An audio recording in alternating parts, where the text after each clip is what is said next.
I walked through the restaurant doors expecting a celebration. Instead, I found myself at the center of a public execution. The moment I stepped into Romano's, something felt wrong. The lighting was too dim, the music too quiet, and the 60-plus guests weren't mingling or laughing. They were seated in a semicircle, all facing one empty chair. My brother Michael stood at the front of the room, champagne glass raised, frozen mid-toast. His fiancée Sarah clutched his arm, her smile faltering. And there, at the head table, sat my parents. My mother's lips pressed into a thin line. My father wouldn't meet my eyes. "Emma," my mother said, her voice cutting through the silence. "You're late." I glanced at my watch. 7:15. The invitation said 7. My flight was delayed. I texted Michael. Of course it was. My father finally looked at me, and I saw something I'd never seen before. Contempt. "Your career always comes first." My boyfriend James squeezed my hand. He'd flown in with me from Seattle, and this was supposed to be the first time meeting my family. Some introduction. "Dad, I closed the Hendricks account today. It's a $40 million deal." I couldn't just walk out of the presentation. "A presentation," my mother laughed, but there was no humor in it. "Michael's getting married, Emma." "But you had a presentation." I felt James tense beside me. He knew something I didn't. He always could read rooms better than I could. Michael cleared his throat. "Actually, maybe you should sit down. Mom and Dad have something they want to say." The empty chair suddenly made sense. This wasn't a surprise party. This was an ambush. I walked to the front of the room, very aware that every single person was watching me. My aunts, my uncles, my cousins, Michael's future in-laws. Even the restaurant staff had stopped moving. "Before we continue with tonight's celebration," my father began, standing up, "Linda and I have an announcement to make." My mother stood too. They looked at each other, then at me. Then my mother said the words I'll never forget. "We've decided to remove you from our family will. Effective immediately." The room went silent. Someone's fork clattered against a plate. "You've chosen your career over this family repeatedly," my father continued. "You missed Thanksgiving. You missed Christmas. You show up to your own brother's engagement party late, with a stranger we've never met, without even asking if it was appropriate. James isn't a stranger, he's my—" "We don't know him," my mother interrupted. "Just like we don't know you anymore. The Emma we raised would never put money and ambition above family." Michael stepped forward. For a moment, I thought he'd defend me. We'd been close as kids. He used to call me his best friend. "You've always been selfish," he said instead. "Mom and Dad have given you everything. They paid for your college. They supported you. And this is how you repay them? By treating us like we're an inconvenience?" I felt like I'd been slapped. Selfish? "Michael, I paid them back for college. Every cent. I've been financially independent since I was 23. That's not the point." My mother's voice rose. "The point is that you've abandoned this family. So we're making it official. You're no longer in our will. Everything goes to Michael. He's the only child we have who actually cares." I looked around the room. My Aunt Carol was nodding. Uncle Rick had his arms crossed. Even my cousin Jenny, who I'd been close with growing up, was staring at her plate. "Wait," I said slowly. "This is about the money. This is about family," my father snapped. "This is about money. Because you called me 3 weeks ago asking if I could loan Michael $200,000. And I said I needed to think about it." My mother's face went pale. My father's jaw clenched. "You told me it was for his business," I continued. "A cryptocurrency investment platform. But when I asked for the business plan, you said it was a family matter, and I should just trust you." "Because family is supposed to trust each other," Michael said. "But apparently, you don't trust us." James leaned close to my ear. "We should leave." But I couldn't move. Because suddenly, 3 years of weird behavior made sense. The guilt trips about visiting less. The comments about how I made too much money to understand their struggles. The constant comparisons to Michael, who'd had 5 failed businesses that my parents had funded without question. "How much have you given him?" I asked my parents. "For all his ventures?" "That's none of your business," my mother said. 100,000? 200? More? My father stood up straighter. "Michael is an entrepreneur. Sometimes businesses fail. That's how you learn. And I'm what? The ATM that's supposed to fund his education?" "You're his sister," my mother said. You should want to help him succeed. I do want him to succeed. But $200,000, Dad? For cryptocurrency? Do you even know what his platform does? He explained it, my father said, but he wouldn't meet my eyes. I looked at Michael. Explain it to me. Right now. In front of everyone. He shifted his weight. It's complicated. You need to understand blockchain technology, and I work in tech, Michael. I understand blockchain. Explain your platform. He couldn't. He fumbled through some buzzwords about decentralized finance and AI trading algorithms, but within 30 seconds it was clear he had no idea what he was talking about. Sarah, his fiancée, was staring at him with something that looked like horror. This is exactly what we're talking about, my mother cut in. You're trying to humiliate your brother at his own engagement party. I'm trying to stop him from losing your money, I said. Again, our money is none of your concern anymore, my father said. Since you've made it clear you won't help this family. I've been helping this family my entire life. My voice cracked. I helped you with the mortgage when Dad lost his job. I paid for Michael's deposit on his first apartment. I bought you that car for your anniversary, Mom. I've been writing checks for 5 years. And you throw it in our faces, she said coldly. That's what selfish people do. They keep score. I felt tears starting, but I blinked them back. James put his hand on my lower back. A reminder that I wasn't alone. You know what? I said quietly. You're right. I am selfish. I'm selfish for wanting parents who are proud of me instead of resentful. I'm selfish for wanting a brother who doesn't see me as a bank account. I'm selfish for thinking that working hard and being successful was something my family would celebrate instead of punish. Emma Michael started. I'm done. You want to remove me from your will? Go ahead. But you should know something. I pulled out my phone. 3 weeks ago, after my father's call about the loan, I'd done something I never thought I'd do. I'd hired a private investigator to look into Michael's business history. Michael's cryptocurrency platform doesn't exist, I said. He registered the domain name but never built anything. The incorporation documents are fake. The partnership he claimed to have with a German bank? That bank doesn't exist. Sarah's hand dropped from Michael's arm. The $200,000? I continued. He told you he needed it for licensing and infrastructure. But the real reason is that his last business left him $70,000 in debt to private lenders. He's being sued. The wedding Sarah's planning? He can't afford it. He was going to use my money to pay off his debts and fund the wedding. That's not true, Michael said, but his voice was weak. I have the court documents on my phone. Would you like me to show everyone? My mother grabbed my father's arm. This is slander. You're making things up because you're angry. I'm angry because you've been lying to me. All of you. I looked around the room. You told me I was selfish, that I abandoned you. But the truth is, you've been using me. And when I finally questioned it, you decided to punish me in the most public, humiliating way possible. You don't understand, my father said. Michael is trying to build something. He needs support. He needs accountability. And you've never given him that. Instead, you've enabled him to fail over and over, and then you've asked me to clean up the mess. We're your parents, my mother said, her voice shaking. You're supposed to honor us. I have honored you. For 28 years, I've honored you. I've worked hard. I've been responsible. I've helped when you asked. But it's never been enough, has it? Because I'm not Michael. I'm the daughter who didn't need you, so you resent me for it. Silence.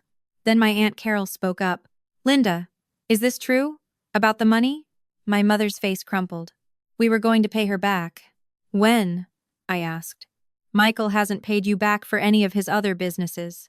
What makes this different? No answer. I took a breath. I need to tell you all something else. Something that's going to make this even worse. James whispered. Emma, you don't have to. Grandmother Rose left me a trust fund, I said. It was activated on my 28th birthday. Last month, my mother's eyes went wide. What? She arranged it through a private lawyer. $800,000. She didn't tell you because she knew you'd try to convince me to share it with Michael. My father stumbled back into his chair. She left me a letter too, I continued. She explained that she watched you favor Michael his entire life. She watched you bail him out, make excuses for him, celebrate his mediocrity while dismissing my achievements. She said she loved you, but she didn't trust you to treat me fairly.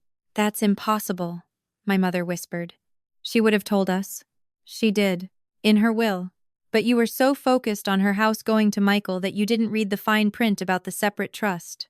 I pulled out my phone again and opened the photo of my grandmother's letter. Her handwriting was shaky but clear. Should I read it? I asked. The part where she talks about the Christmas you told her I couldn't visit because I was too busy with work, when the truth was you uninvited me because Michael's ex-girlfriend was coming? My mother was crying now.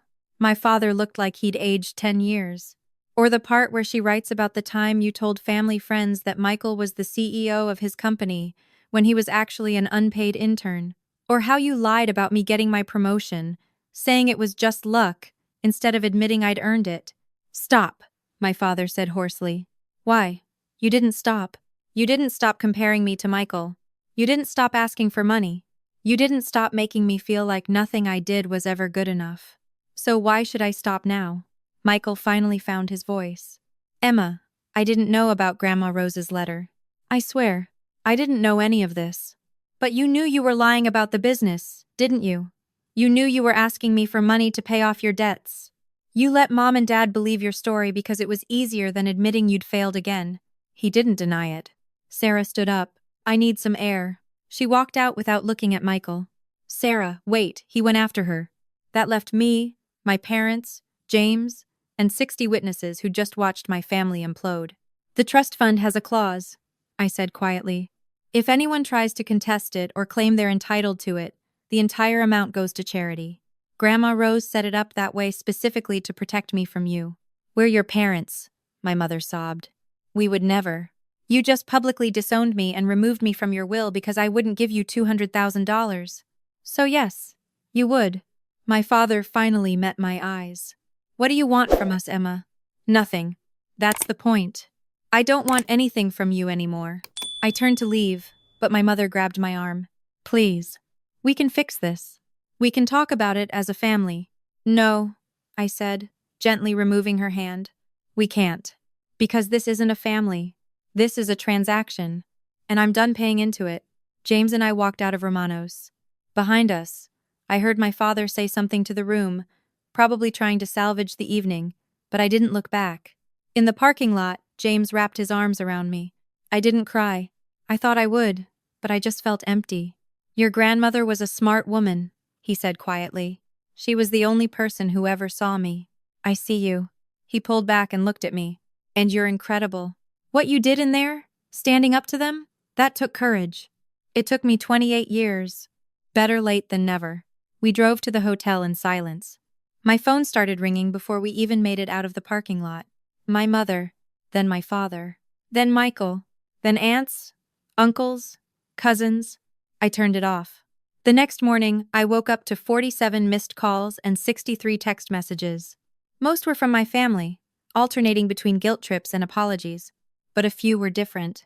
Sarah had texted, "Thank you for telling the truth. I called off the engagement.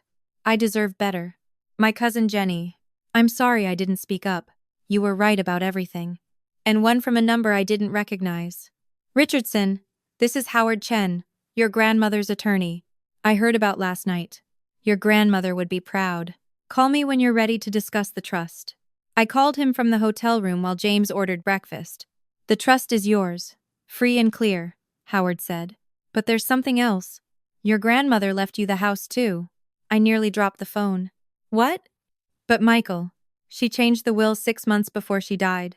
She left the house to you with the same protection clause. If your parents contest it, it goes to charity. But they told everyone Michael was getting the house. They assumed, but they never actually read the full will. I tried to contact them several times to clarify, but they kept putting me off. I sat down on the bed. Why didn't you tell me sooner? Your grandmother's instructions were specific. I was to wait until after your 28th birthday, and until you had demonstrated the strength to stand alone. Last night, you did that. After I hung up, I told James everything. He just shook his head. Your grandmother was playing chess while everyone else was playing checkers. I don't want the house, I said. It's going to cause more problems. So sell it. Donate the money. Do whatever you want. It's yours. But I didn't sell it. Not right away. Instead, I went back home to Seattle and blocked my parents' numbers. Not Michael's, because I thought maybe, eventually, he might want to have a real conversation. But my parents? They'd made their choice. 3 days later, my mother showed up at my apartment. I don't know how she got past building security, but there she was, standing in my hallway with red-rimmed eyes and a Tupperware container of my favorite cookies. "Please," she said. "Let me explain." I almost closed the door, but something in her face stopped me. She looked smaller than I remembered. Older. I let her in. She sat on my couch and cried for 10 minutes before she could speak. "Your father and I are in debt. Real debt. We took out a second mortgage to fund Michael's last business. When that failed, we borrowed from friends. We're 3 months behind on payments. So you were going to use my money to save yourselves." We were desperate. She looked up at me. "And I know that's not an excuse. I know what we did was wrong. But Emma, we're losing the house. We're losing everything. You were willing to lose me to save the house." She flinched. "I thought you'd understand. I thought family meant we'd help each other no matter what." "Family means supporting each other," I said. "Not sacrificing each other. There's a difference." "I know that now." She twisted her hands in her lap. "Your father and I talked all night after the party. We realized we've been treating you like an insurance policy instead of a daughter. For how long? Since you got your first promotion. Maybe before. You were always so independent, so capable. And Michael was always struggling. It was easier to focus on him because he needed us. You didn't." "I did need you," I said quietly. "I needed parents who were proud of me, who celebrated my success instead of resenting it. I needed you to see me." "We did see you. But we saw you as the strong one, the one who could handle anything. We never realized we were hurting you." We sat in silence for a long moment. "The house," my mother finally said. "Howard Chen called us. He said Rose left it to you." "She did. Your father is furious. He feels betrayed. But I understand why she did it." My mother looked at me. She saw what we were doing. She tried to tell us, but we wouldn't listen. "What do you want from me, Mom?" "I want to apologize. Really apologize. Not because I want your money, or the house, but because I'm your mother, and I failed you." I felt tears starting, but I didn't try to stop them this time. "I want to fix this," she continued. "I don't know if we can, but I want to try. No expectations. No asking for money. Just let me try to be the mother you deserved." "What about Dad? What about Michael?" "Your father needs time. He's angry at himself more than anyone, but he doesn't know how to process that. Michael is working with a financial counselor and a therapist. Sarah leaving him was a wake-up call. And the $200,000? We're not asking for it. We're going to figure this out ourselves. Downsize. Sell things. Maybe declare bankruptcy. I don't know yet. But it's not your problem to solve." I wanted to believe her. But 28 years of patterns don't change in one conversation. "I need time," I said. "I need to trust that this isn't just another manipulation. I understand." She stood up. "But Emma, I am proud of you. I'm sorry I never said it enough. You're remarkable. And you deserve so much better than what we gave you." She left the cookies and walked out. Over the next 3 months, my mother kept her word. She didn't call asking for money. She didn't bring up the house. She just sent occasional texts. Simple things. "Thinking of you. Hope work is going well. I love you." My father reached out once, a stiff email apologizing for any hurt feelings and explaining that he'd reacted poorly to stress. It wasn't a real apology, and I didn't respond. Michael called 6 weeks after the party. "I owe you an apology," he said. "A real one. Not the kind where I say sorry and then make excuses. I've been jealous of you my entire life.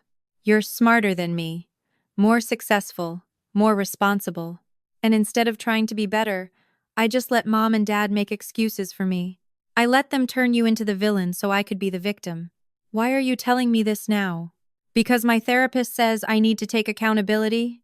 And because Sarah told me she'd only consider getting back together if I could prove I'd changed? And because you're my sister, and I miss you." I didn't forgive him right away. But I agreed to have coffee with him. Then lunch. Then eventually, a real conversation about our childhood and how we'd both been damaged by our parents' choices in different ways. As for the house, I decided to keep it. Not to live in, but as a reminder. Grandma Rose had seen me when no one else did. She'd protected me when my own parents wouldn't. The least I could do was honor that. I turned it into a scholarship fund. The Emma Rose Richardson Foundation. It provides financial support for young women in tech who come from families that don't understand or support their ambitions. The irony wasn't lost on my father. 6 months after the engagement party that never was, I was back in that same restaurant. But this time, it was for a different reason. James and I were celebrating our engagement. My mother was there.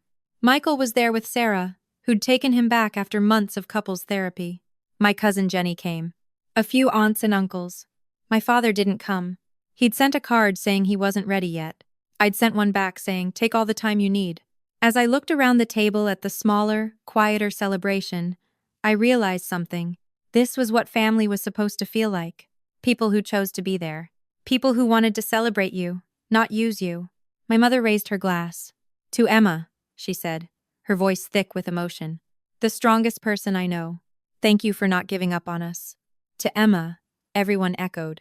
I looked at James, who squeezed my hand under the table. "To family," I said. "The one we choose." Later that night, as we drove home, James asked me if I was happy. "I am," I said. And I meant it.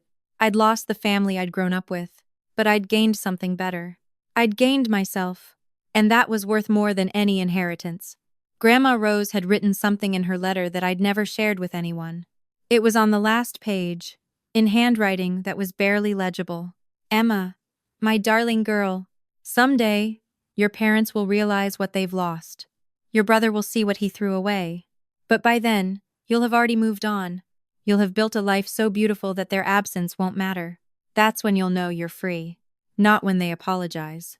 Not when they change. But when you realize you don't need them to. I hope I gave you the tools to build that life. Use them wisely. Use them well. And know that I always, always saw you. Love, Grandma Rose." I keep that letter in my office now, framed on the wall behind my desk. On the days when I doubt myself, when the old guilt tries to creep back in, I read it. And I remember that being strong doesn't mean accepting mistreatment. It means knowing when to walk away, and knowing that you'll be okay when you do.